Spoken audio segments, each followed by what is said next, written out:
ইতিহাসের সেরা বন্যা অনেকেই মনে করছে।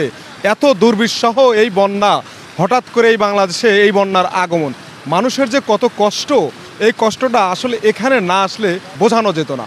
দর্শক, সেই মানুষের যে দুঃখ দুর্দশা, এই দুর্দশাগুলো নিয়ে আসলে আপনাদের সামনে তুলে ধরবো এবং এই দুর্দশাগুলো জানবো।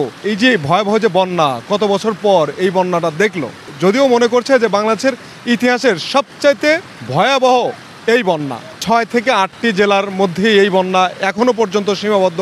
তারপরেও এই জেলার মানুষগুলো হঠাৎ করে আচমকাভাবে এইভাবে ভয়াবহ যে বন্যা হবে বা পানি বাড়বে, ভয়াবহ দৃশ্য দেখবে কখনোই ভাবেনি এই ফেনী, নোয়াখালী, কুমিল্লা সহ আরও 6 জেলার মানুষ। দর্শক, চলুন একটু জেনে আসি তাদের এই দুঃখ দুর্দশাগুলো। কোথা থেকে আসছেন?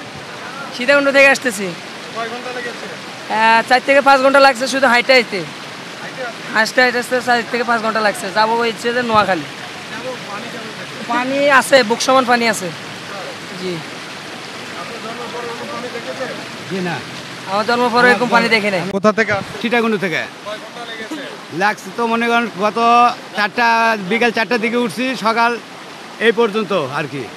বাসা কোথায়? বাসা হচ্ছে বগুড়া। বগুড়া যাবেন কই? যাবো আমি ঢাকা।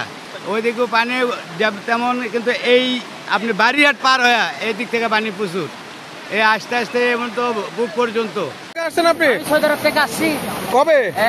এই গতকালকে আসছি।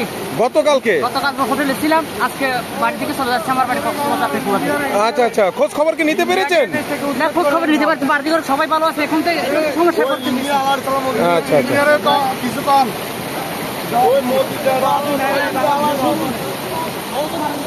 দর্শক, দেখতে পাচ্ছেন যে এই যে পানির যে প্রখরতা, গত 30 বছরের কিন্তু আসলে ভয়াবহ সেই অবস্থা আমরা ইতিমধ্যে দেখতে পাচ্ছি যে পানির যে স্রোত, পানির যে ভয়াবহতা, সেই ভয়াবহতা দেখা যাচ্ছে।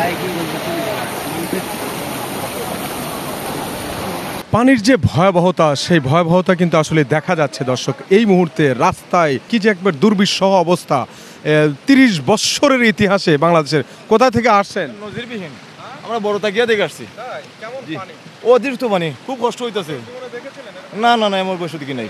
আমার 50 বছর বয়সে এমন পানি দেখি নাই। পানি 5 ফুট। দেখে কোথা থেকে আসছেন?